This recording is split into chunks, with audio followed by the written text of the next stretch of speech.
আসসালামু আলাইকুম এভরিওয়ান। আজকে আমি আপনাদের মাঝে নিয়ে চলে এলাম খুব সহজেই প্যানকেক রেসিপি।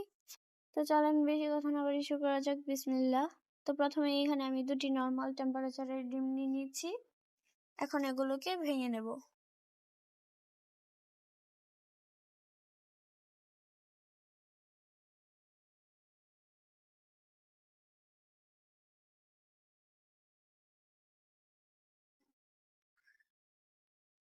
দুটো ডিমকে ভেঙে নিয়েছি। এখন এখানে দিয়ে দেব 1 কাপ পরিমাণের চিনি,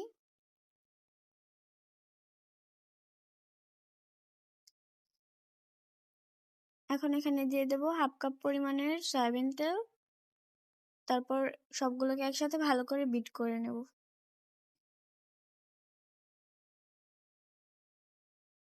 এখানে আপনারা হ্যান্ড বিটারের পরিবর্তে হ্যান্ড উইক্স দিয়েও এটাকে ভালো করে ফোমি করে নিতে পারবেন।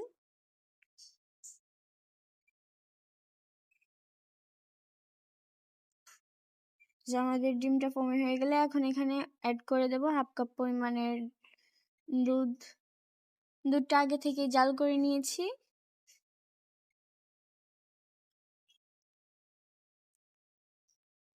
আমাদের ওই বাটিটা ছোট হয়ে গিয়েছিল, তাই আরেকটা বাটিতে ঢেলে নিয়েছি।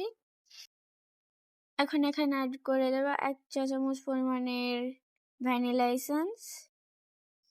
ভ্যানিলা এসেন্সটা দিয়ে দেওয়ার পর এটাকে এখন আমরা একটু ভালো করে মিশিয়ে নেব স্প্যাচুলারের সাহায্যে।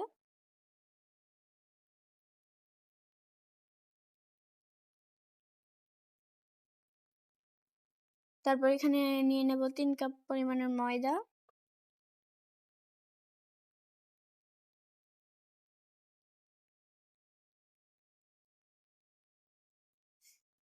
এখন এখানে দিয়ে দেব 1.5 চা চামচ পরিমাণের বেকিং পাউডার। তারপর সবগুলোকে ভালো করে চেলে নেব। এগুলোকে অবশ্যই চেলে নিতে হবে, ফলে যে দানা দানা ভাবগুলো থাকে সেগুলো আর থাকবে না। তারপর আবারও স্প্যাচুলার সাহায্যে এটাকে ভালো করে নেড়ে মিশিয়ে নিচ্ছি। কিছুক্ষণ স্প্যাচুলার দিয়ে মিশানোর পর আমি এখানে আবারও এটাকে বিট করে নিয়েছি।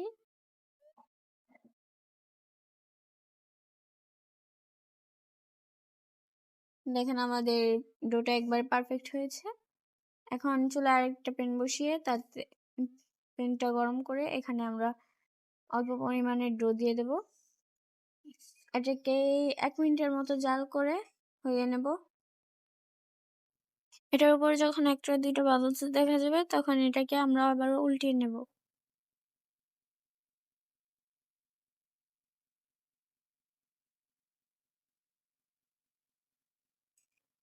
এটার দুপাশটা ভালো করে হয়ে গেলে এখন এটাকে আমরা তুলে নেব।